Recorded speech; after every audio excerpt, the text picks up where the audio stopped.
Lar de Frei Luiz apresenta a palestra que você não assistiu. Que a paz de Jesus continue nos nossos corações. Queria agradecer a Deus, a Jesus, em especial nosso querido amigo Paulo Frutuoso, que providenciou a minha operação no Hospital Pedro Ernesto. Estava morrendo já. Graças a Deus por estar aqui com vocês. No livro Bhagavad Gita dos hindus, ditado pelo Krishna, e o Krishna está para a religião hindu, assim como Jesus está para nós. Os três famosos da Índia é Gandhi, o príncipe da paz; Buda, a meditação. Mas a religiosidade, os paramentos, os rituais, as danças, e podemos ver isso na novela que está repetindo agora, Caminho das Índias, é do Krishna. E nesse livro, em que ele fala em nome da mente divina, ele deixa 3 frases interessantes para o nosso trabalho da noite de hoje. A primeira frase diz o Krishna: sou o útero de todos os seres. Sou o útero de todos os seres. Sou o criador de tudo que existe. Deus é o criador de tudo que existe. Minerais, vegetais, animais, homens, anjos e arcanjos.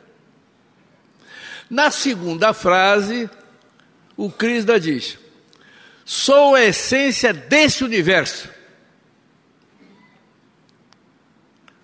Sou o fluido cósmico, que é a matéria primordial e que dá origem a todo tipo de matéria. Toda a matéria que nós conhecemos e que não conhecemos parte do fluido cósmico universal.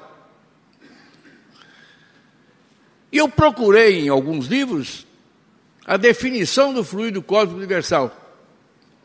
E no livro Evolução em Dois Mundos, de André Luiz, ele diz textualmente: é a força nervosa do Todo-Poderoso que é Deus. O fluido cósmico universal é a força nervosa do Todo-Poderoso que é Deus. E acrescenta: tudo que existe no universo, minerais, vegetais, animais, anjos e arcanjos, estão mergulhados, vamos prestar atenção nesse verbo, mergulhados nesse fluido, como se fôssemos peixes dentro de um oceano imenso. Então Deus nos controla através desse fluido. Um pensamento nosso, um movimento qualquer, e Deus sente esse movimento. Estamos em Deus e Deus está em nós. E finalmente a última frase, que é a que nos toca mais de perto, do assunto da noite de hoje, ninguém morre, em que o Krishna diz, representando a mente divina: sou também o local da sua desorganização. Vamos prestar atenção nessa palavra. Sou também o local da sua desorganização. Se Deus eliminasse as pessoas através do fenômeno morte,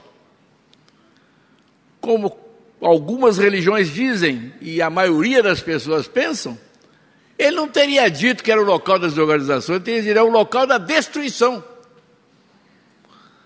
Então o que ocorre no universo em que vivemos são desorganizações constantes.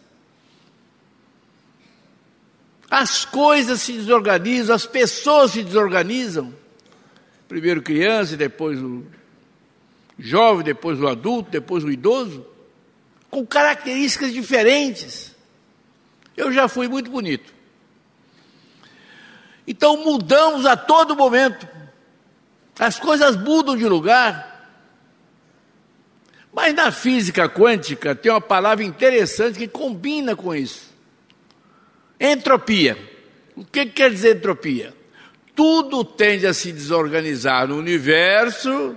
Isso aí já não é espiritual, é físico. para se organizar novamente de uma forma mais perfeita.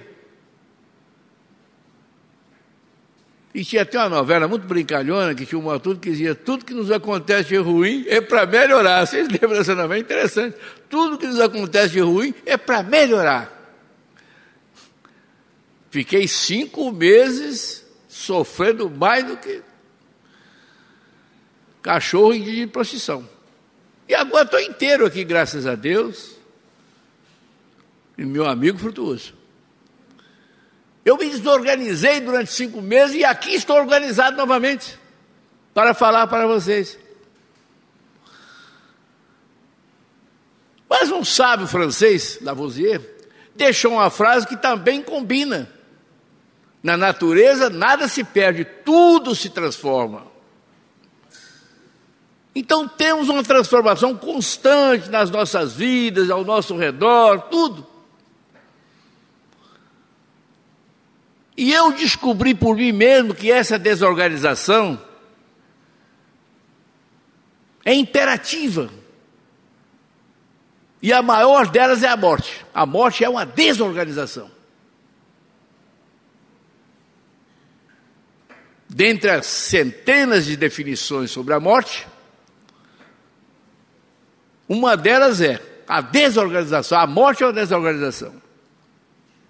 E eu descobri por mim mesmo que ela é imperativa, ela é necessária, ela é primordial. Precisamos nos desorganizar fisicamente a fim de que possamos nos organizar espiritualmente. Perdemos o corpo físico e ganhamos o corpo espiritual. Quem assistiu o filme Ghost vê quando aquela forma diáfana sai do corpo físico, é o corpo espiritual. Esse corpo espiritual, esse corpo de luz, de fótons, é que vai ser o novo instrumento do espírito imortal, depois da morte, nas novas dimensões do espaço. Não perdemos nem mesmo a forma física, estamos do outro lado da vida, quando os espíritos aparecem, através das aparições, das assombrações, é a mesma forma física. Então não perdemos nada com a morte. Kardec define a morte cientificamente quando ele diz: é a extinção do princípio vital que anima o corpo físico. Kardec descobriu que todos os corpos orgânicos, o nosso corpo é um corpo orgânico, um corpo somático, possui uma energia que chamamos de princípio vital, que é uma derivação do fluido cósmico universal. Quando essa energia se extingue, ocorre a morte, ou quando essa energia é adulterada em uma parte do corpo físico onde ela esteja mais inteirada, o coração, o cérebro, o centro laríngeo, o centro cardíaco. Então precisamos morrer, temos que morrer, Deus vai nos matar. Mas não da forma, como eu disse, que as pessoas de algumas religiões pensam. Desapareceu, foi dar bom dia São Pedro, vestiu o caixão, vestiu o paletó de madeira, eles são termos chulos, né? Eu nunca gostei disso, não. Eu prefiro dizer, ao morrer, nós atravessamos as águas enigmáticas do Rio da Morte. E essa travessia dessas águas enigmáticas do Rio da Morte não é fácil. Porque precisamos nos educar para morrer. Não temos uma educação ainda condizente que possa nos dar uma tranquilidade depois da morte. Nas sessões mediúnicas, os espíritos atrasados falam do sofrimento.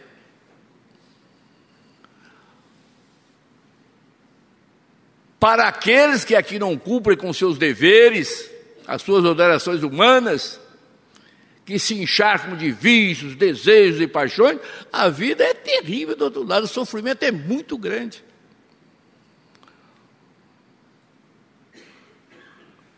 A doutrina espírita nos orienta. E o Herculano Pires deixou um livro interessante, Educação para a Morte.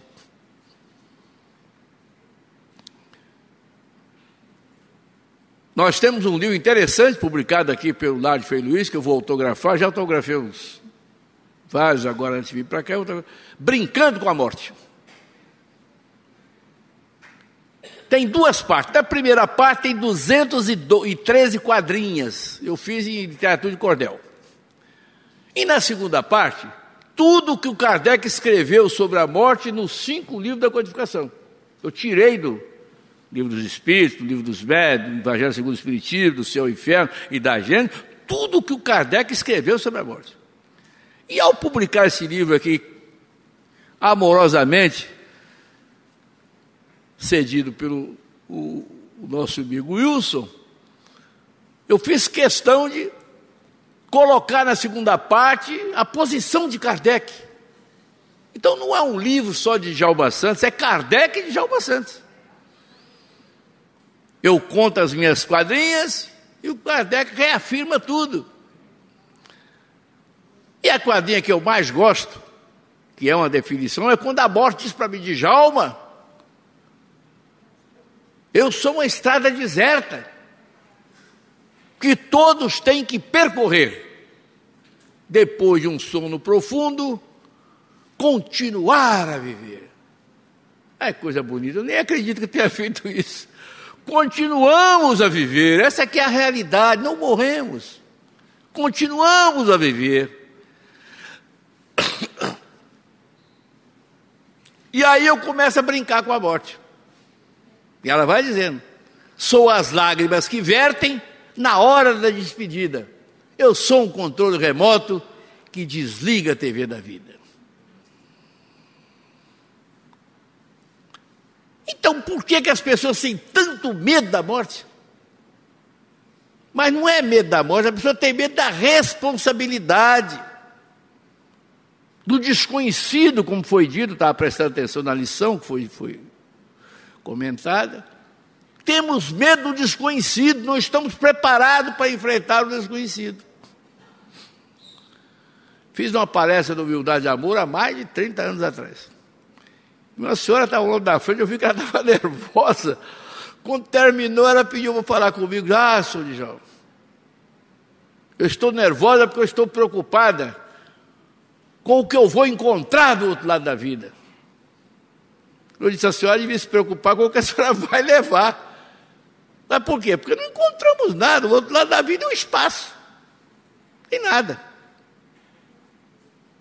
Já não vai levar o arroz, não vai levar o feijão, não vai levar a roupa, não vai levar nada. Mas vai levar as aquisições morais.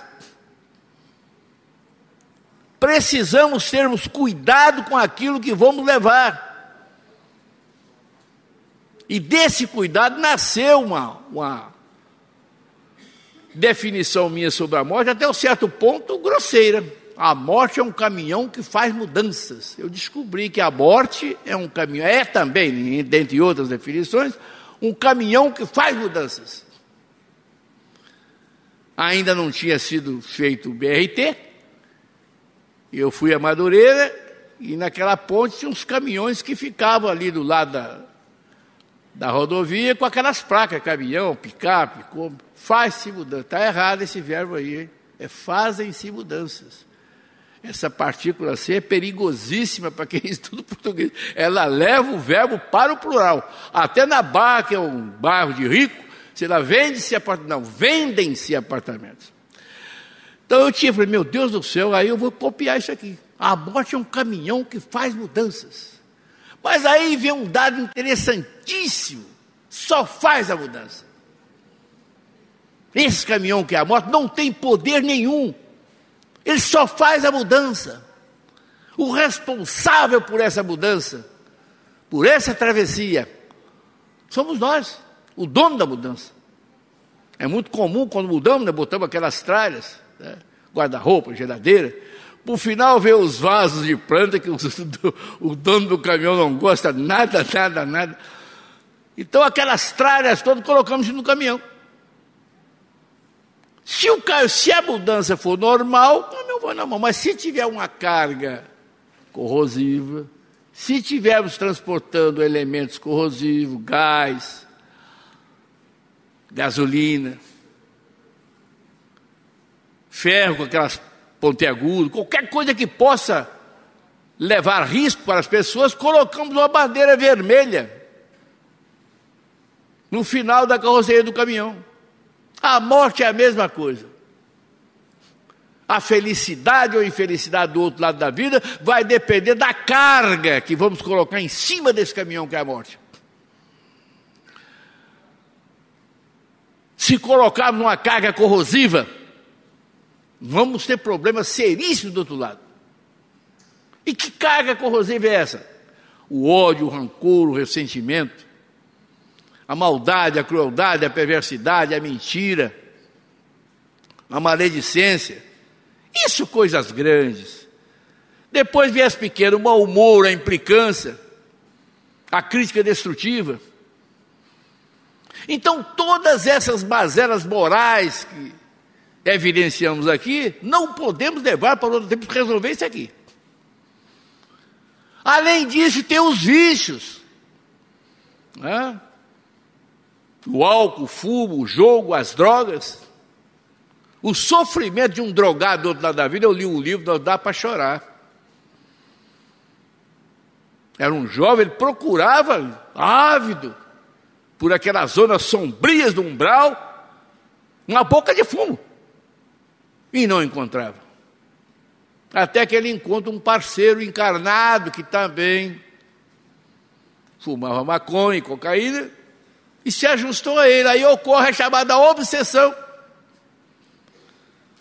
Ele passa a aurir aqueles aromas através do encarnado. E é por isso que eu digo que a obsessão não é só mania de perseguição, pressão de uma mente sobre a outra, não. A obsessão é, antes de tudo, uma parceria. Consciente ou inconscientemente, fazemos parceria com espíritos inferiores, através de hábitos, desejos e paixões, tendências. Todas as vezes que cometemos um erro, que praticamos alguma coisa ilícita, nós atraímos magneticamente companhias para o nosso lado, que passam a nos acompanhar, a supervisionar a nossa vida e a tomar parte da nossa vida. Agora, se levar para o outro lado da vida uma carga leve, suave, com a bondade, a caridade, a fraternidade, o compartilhamento, a mansuetude, a convivência pacífica, o estudo, a meditação, a prece, o silêncio, o recolhimento, não teremos problema nenhum do outro lado da vida. Vamos ter uma receptividade ótima e vamos continuar a vida, a continuidade, que a vida continua do outro lado, ela não para. A vida não para, até receber ordem ou oportunidade para uma nova reencarnação. Enquanto isso não acontece, ficamos fazendo planos mirabolantes aqui, né? Vizinho meu, espírita, mas não muito estudioso, ele gosta muito do Chico. Gostava, continua gostando, porque o Chico está vivo do outro lado. Ele um dia disse para mim: Djalma, quando eu morrer eu quero encontrar Jesus. Ou então o Chico. E você? Eu digo: se eu encontrar a mamãe, está de bom tamanho. Não podemos ter esses desejos altíssimos que fogem à nossa possibilidade de concretização. Quem não viu o Chico, quem não abraçou o Chico, quem não conviveu com o Chico aqui, agora está difícil, hein? O Chico virou uma estrela. Não é que ele quer se afastar de nós, não. É o estado vibratório dele é altíssimo. Ele vibra com uma intensidade totalmente diferenciada da nossa. Como vai acontecer com o Divaldo, com o Raul Teixeira, com todos esses companheiros e companheiras que aqui cumprem com seus deveres, dedicam a vida inteira em benefício dos outros e recebem esses prêmios quando passam para o outro lado da vida. Eu acho que a minha morte está perto, que eu estou sonhei com o Altiva semana passada. Há um mês atrás sonhei com o presidente do Aimoré, com o Claudino. Vários presidentes de espírito, presidentes já mortos, estão sonhando comigo, me sorrindo para mim, né? Dizendo, vem, não está na hora ainda. Essa tal de morte me visitou quando eu estava no hospital, todo cheio. Eu estava com a sonda, né? Fiquei 15 dias de sonda, cheio de paralipaque, soro, aquele negócio todo. E a morte apareceu no pé da minha cama. Eu disse, a igreja católica que era uma senhora idosa, vestida de preto, nada disso. Eu vi uma senhora de uns 45 ou 50 anos, sorridente, lindo, rosto muito lindo, brilhante. Ela, oi, Djalma. Eu digo, oi, coisa nenhuma, chamei a senhora aqui, o que a senhora está fazendo aqui? Vá até o Frei Luiz, fala com o Wilson, que é corajoso, vai receber a senhora e bater um papo amoroso com a senhora. Eu não tenho condições ainda, a senhora não está vendo que eu estou todo doentinho? Ela disse, mas é de doente mesmo, porque eu gosto. E ela desapareceu como apareceu.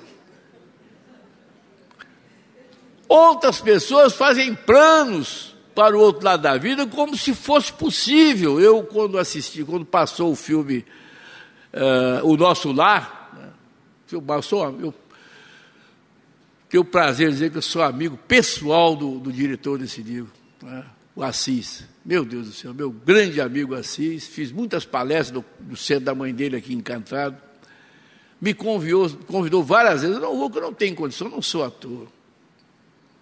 Apesar que para aparecer na telinha, eu acho que até como obsessor seria bom. Mas não aceitei, mas sou amigo do Wagner Silva de muitos anos atrás. E as pessoas ficam assistindo um filme, descendo aquela escada ali do Shopping Carioca. Quando eu morrer eu quero construir uma casinha no nosso lar, ficar bem quietinho com a minha esposa, meus filhos. Eu não falei nada, mas perguntei a mim mesmo, será que ele é engenheiro? Não. Pedreiro? Não. Então não vai construir, meu filho. Construímos do outro lado da vida o que construímos aqui. Se você deseja alguma coisa, ser enfermeiro, cuidar daqueles doentes lá das casas reparadoras do André Luiz, faça um curso de enfermagem aqui, auxílio de enfermagem, ou de enfermagem, ou a medicina. Quer construir fisicamente, com tijolos, cimento, faça um curso de engenharia, seja pedreiro, aprenda alguma coisa. Outra ideia errônea é de que depois da morte ficamos mais novos. Não, apresentamos, é diferente. Apresentamos, quando o espírito é puro, ele apresenta uma aparência como eu vi a aparência da morte. Muito bonita. Mas não fica mais novo coisa nenhuma. Aquela senhora, por exemplo, que quando viva era espírita, não saía do salão de beleza. Tinha todo tipo de creme. Seus 50 e poucos anos, veio a falecer. Chegando do outro lado da vida, se viu numa fila terrível. Ela enfrentou aquela fila e chegou no guichê. Aí a moça, até que enfim. Não, agora é a vez da senhora. Vamos à primeira pergunta básica. A senhora já sabe que morreu? Claro que eu sei que morri, eu sou espírita. Estou olhando no espelho, não vejo a minha imagem. Ninguém fala mais comigo lá em casa. Estou atravessando paredes. Estou mortinha da Silva. E a moça falou, ótimo, então só começou muito bem aqui. Quais são os seus planos aqui do mundo espiritual? Eu quero ficar mais bonita. Eu sempre fui bela. Quero ficar mais bonita ainda. Quero ficar linda, linda, linda, linda. E era uma época que a Vera Fischer estava no seu auge da beleza. Quero ficar igual a Vera Fischer. A moça baixou a cabeça e falou, olha, minha senhora, aqui eu só faço o cadastro. O milagre deve ser em outra parte. Lar de Frei Luiz está apresentando a palestra que você não assistiu.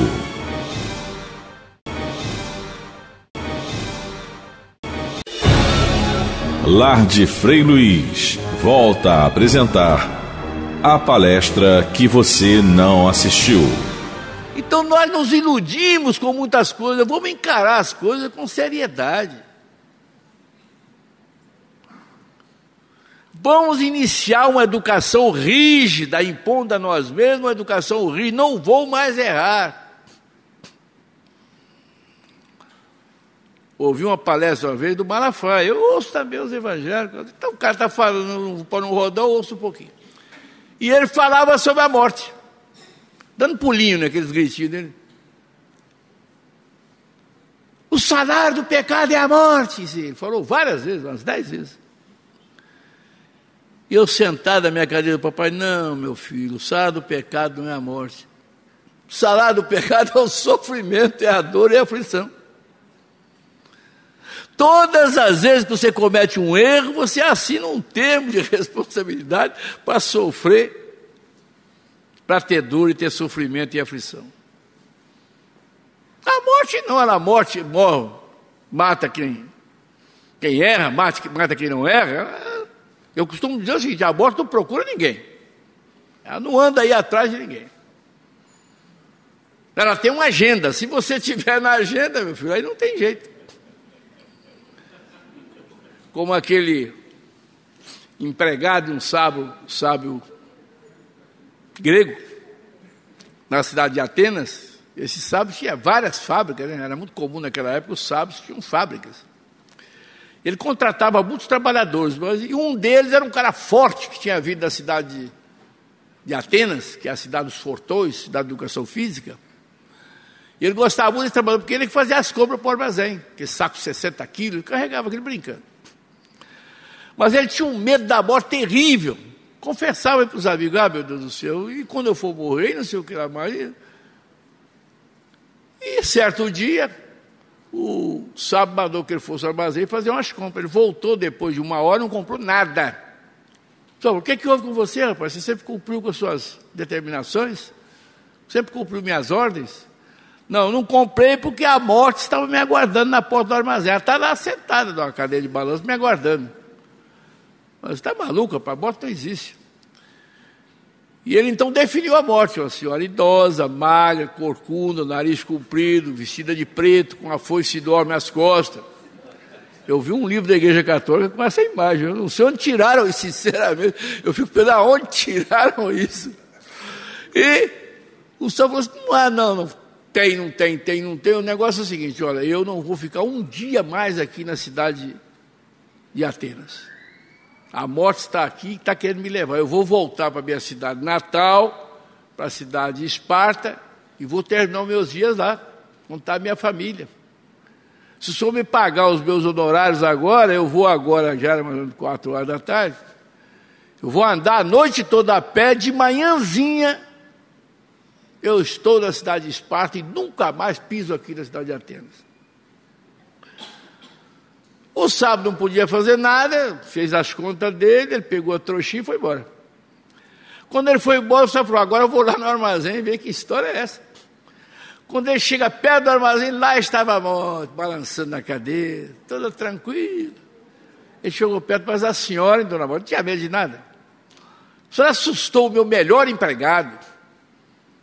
Ele tem muito medo da morte, quando viu a senhora aqui, se apavorou.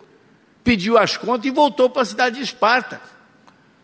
Ela disse, que é isso? Não assusto ninguém, não. Não assustei o seu empregado. Eu nem vim aqui por causa dele, estou aqui por causa de uma outra pessoa. Agora eu tenho um encontro com ele amanhã de manhã, lá na cidade de Esparta. Eu nem sei se ele vai, o Stavro já foi. Então não adianta correr. Não adianta correr. O que precisamos é nos educar e aguardar com tranquilidade a hora fatal.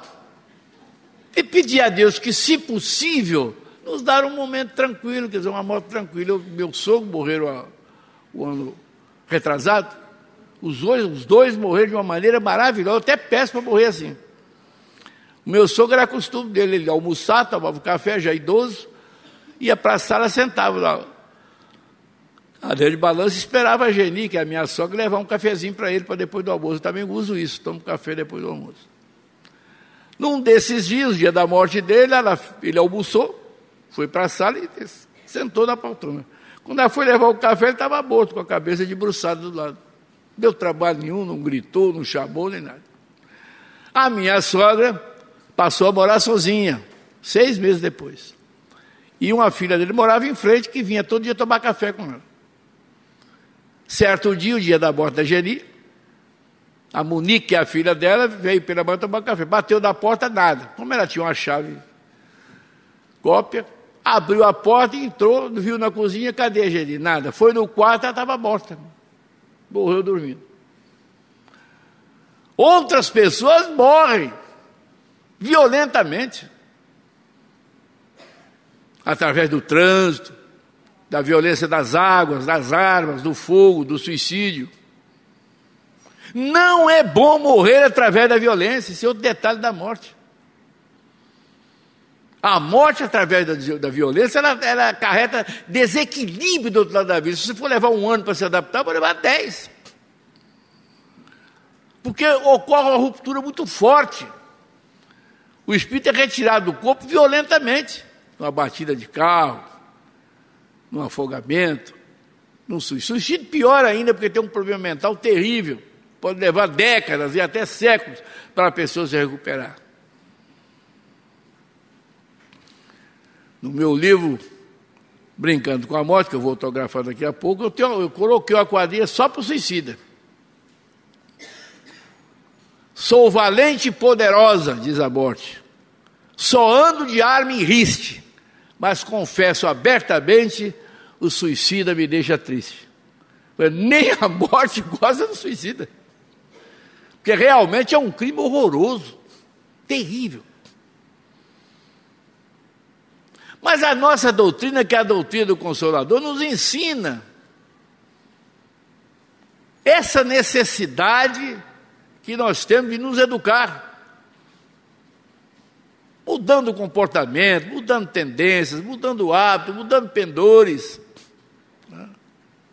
O Espírito gosta muito de dizer, eu não mato, não roubo, não assalto. E às vezes, até como é o meu caso, não fumo, não bebo, não jogo, não tenho dívida. Eu estou zerando. Mas será que eu resolvi tudo? Eu não resolvi coisa nenhuma. E o mau humor dentro de casa, com a esposa? Esse café está amargo. Seu arroz ficou cru. Reclamações pequenas, mas que acabam incomodando. E a implicância, né? A minha esposa não é espírita. Ontem ela foi numa feijoada lá no Portelão, que aí eu digo, não, eu estou fora. Estou fora. Mas ela quer ir, deixa ela ir, ainda está iludida, gosta daquilo, gosta de ver um samba, então vai lá. Não tem nada contra, não. Igual um anúncio que eu vi na internet, interessante, um caixão lindo, todo bordado a ouro, na internet, publicou durante 2 semanas. Esse caixão pode ser seu, está escrito assim. Basta você discar essa frase, estou dentro. Aí eu digitei na hora, eu estou fora. O que eu vou fazer com o caixão? Digitei na hora, eu estou fora. Então, quando ela vai nesses programas dela com as amigas dela do SESI, caminhada na mata, sai daqui para caminhar lá na Tijuca durante quase 10 quilômetros, ela com seu quase 70 anos, 60, volta mais quebrada que a 8ª. Mas ela gosta, o que eu posso fazer? Nada, eu fico tranquilo na minha cadeira do papai, lendo um bom livro, né? Ou então ouvindo música clássica. Eu descobri um canal na televisão, 732, só música clássica. Tá? Você apaga a luz, bota no 732, meu Deus, que beleza, tá? Música clássica. Você dorme na hora, fica ali tranquilo. Então eu vou trocar, troco por nada isso, é ruim, hein? Então é interessante você já ir se adaptando, porque do outro lado da vida não é o mundo mental, o mundo espiritual é o mundo mental, não é o mundo de barulho. Não é um mundo de algazarra, de xingamento, de tiroteio, nada disso. É um mundo de paz, de tranquilidade, suavidade. Todos os autores pregam isso. Então você precisa abandonar essas práticas aqui. Não é? Foi o que há uns 3 meses atrás, um tiroteio perto da minha casa, que eu moro ali perto do Muro do Julgamento. Eu não vi que eu não vou, pelo contrário, se eu estou na sala, eu vou para o quarto interior. Mas a minha esposa viu da janela, foi na janela e viu várias pessoas descendo para ver o tiroteio, quantos caras estavam atirando, se a polícia tinha chegado, se morreu alguém, pelo amor de Deus. A curiosidade é algo ruim para a morte, não podemos sermos curiosos. Passa tranquilo, vou direto para o Mundial e volto de cabeça levantada, não olho nem para a esquerda nem para a direita. Quero saber o que o cara está limpando o carro, está vendo coisa nenhuma. Vou lá, faço minha comprinha e volto. Então, viva de uma forma tal que você não perturba os outros e os outros não perturbam você. Abstenha-se de falar palavras que possam ferir os outros. Não fale mal dos outros. Não intervenha na vida dos outros. Leve uma vida pacata, uma vida serena, em que ninguém possa falar mal de você. Faça muitas amizades. Compartilhe, solidarize com as pessoas, com as instituições. Ainda há pouco eu vi ali anunciando a rifa. Compra um bilhete dessa rifa para ajudar a casa. Seja o primeiro voluntário a praticar o bem, para que isso possa reverter em seu favor.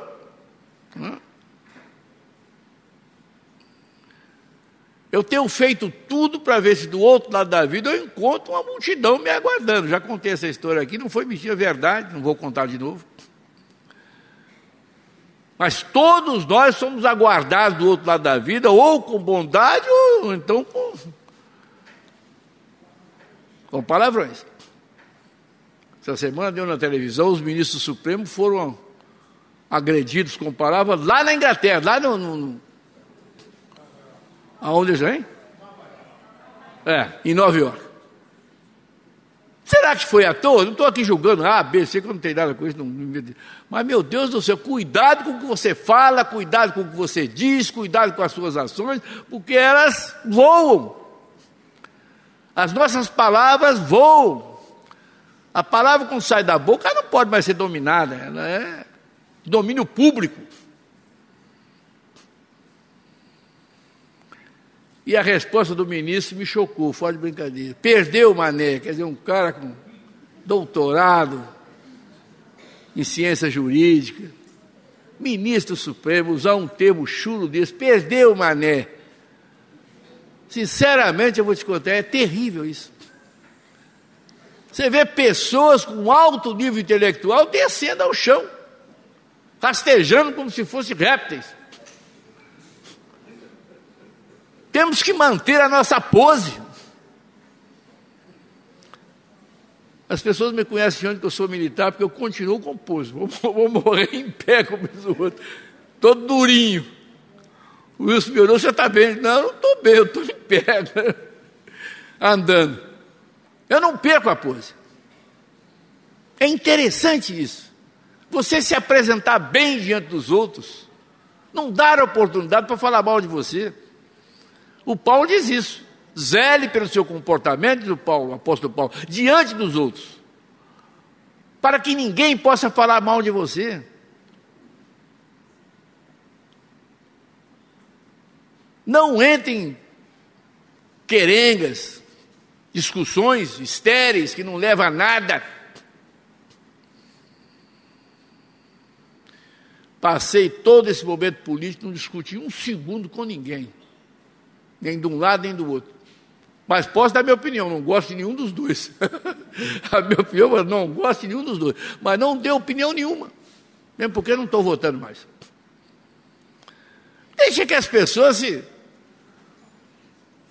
entremunhem e briguem a troco de nada. E depois tem a consequência. Então, do outro lado da vida, nós colhemos aquilo que plantamos. Nesse livro meu, Brincando com a Morte, dentre as muitas frases, eu destaco uma que resolve tudo. A morte só é ruim para quem é ruim. Só é ruim para quem é ruim. E a inexistência da morte, ela está inclusive nas religiões antigas, né?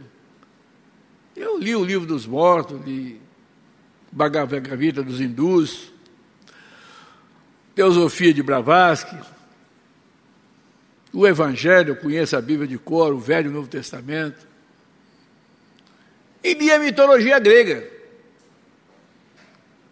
A mitologia grega fala da morte abertamente, só que de uma forma indireta.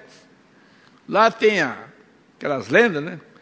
Lenda do Minotauro, lenda do fogo secreto, torneio das Danáides, e a lenda de Perseu. Essa lenda de Perseu, já o filme passou várias vezes, aí chegou até a ficar enjoativo. Toda semana lá está o Perseu derrotando o monstro Krak.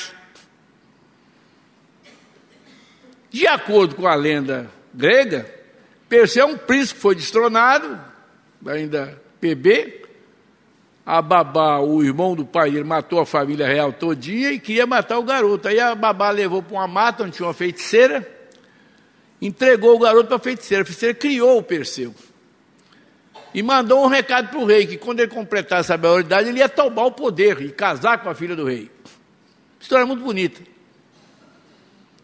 O tempo passou, a feiticeira ensinou todas as regras para o Perseu, e quando ele completou a maioridade, deu a ele asas, botou asas nos pés dele, falou, voa até o final do mar Egeu e mata a Medusa.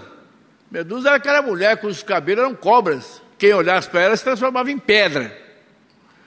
Perseu foi até lá no final do mar Egeu, levou um espelho para cortar a cabeça da Medusa, enfiou no saco e trouxe.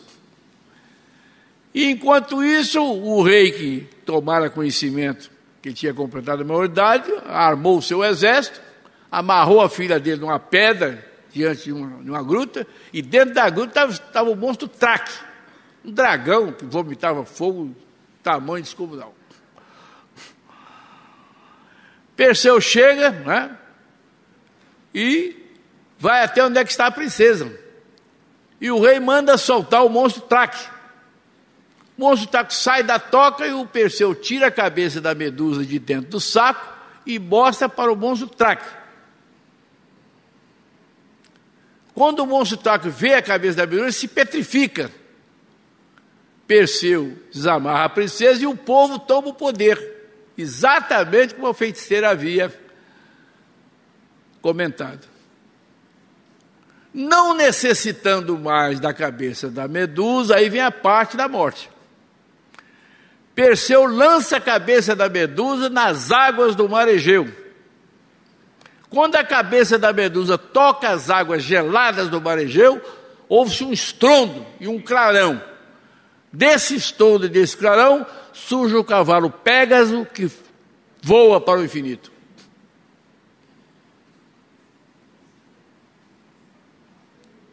A sepultura é o mar Egeu. A cabeça da Medusa é o corpo físico. E o cavalo alado é o espírito imortal. Todas as vezes que jogamos um corpo à sepultura, surge um outro corpo, mais sutil, mais etéreo, mais dinâmico, que será o novo instrumento do espírito imortal nas novas dimensões do espaço. Não perdemos absolutamente nada.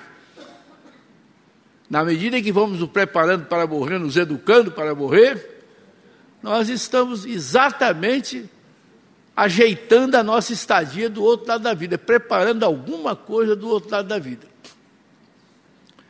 Eu tenho feito isso há 55 anos. Não acredito que tenha feito grande coisa. Ainda assim eu conto com o concurso de uma senhora, de uma velhinha simpática que é minha mãe. Quando ocorrer a minha morte, que eu notar que eu estou do outro lado, abri os olhos, fechei os olhos materiais aqui, e abri os olhos do outro lado da vida, eu vou dar o meu grito de guerra. Chama a mamãe aí. Porque a vovó Geralda vai me dar as informações que eu preciso para me adaptar do outro lado da vida.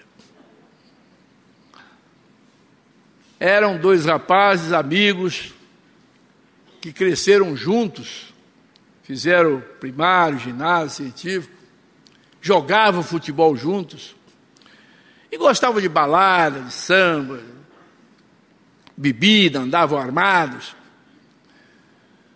Mas depois de um certo tempo, um deles se tornou espírita e chamou aquele outro colega, que não é espírita, e disse: olha, eu vou continuar jogando bola com você. Agora, nas baladas, andar armado, tomar cerveja, brigar em campo, isso eu não faço mais. A doutrina está me educando para a morte, porque depois da morte existe uma vida. O colega dele caiu na garganta: que existe vida, rapaz? Está louco? Depois da morte não existe nada, morremos e acabou. E todas as vezes que eles jogavam, depois do futebol, era aquela discussão. Até que um dia, aquele que não era espírita disse para o outro: vamos fazer um trato? Vamos. Quem morrer primeiro volta para dizer se tem vida do outro lado. Combinado, combinado. Passou o primeiro ano, o segundo, o terceiro ano dessa promessa, desse pacto, aquele que era espírita morreu. O outro foi no enterro, foi no velório, chorou, aquele negócio tudo, e passou um ano, 2, 3, e era uma noite chuvosa, escura. O espírito gosta do escurinho. Ele estava no seu quarto de dormir, a noite escura, chuvosa, morava sozinho, quando acabou a energia elétrica. Mas ao mesmo tempo ele viu que surgiu uma luz tênue, meio arroxeada, que começava a formar uma imagem de uma pessoa. Ele se assustou a princípio, mas aí apareceu a imagem do amigo dele, que era espírita. Calma, rapaz, sou eu, sou seu amigo de tantos anos, está com medo de mim? Bom, então tem vida depois da morte, você está aqui, mas é claro que tem, eu vim para isso, para confirmar para você que tem vida do outro lado da vida. Agora estou com pressa que eu preciso resolver outros assuntos. Não, peraí, não vai agora não, peraí, rapaz, eu quero fazer uma pergunta. Tem futebol do outro lado? O outro tem, mas a notícia não é boa. Você está escalado para jogar comigo amanhã. Ele morreu naquela noite. Muita paz, muita alegria e felicidade é o que eu desejo para vocês do fundo do meu coração.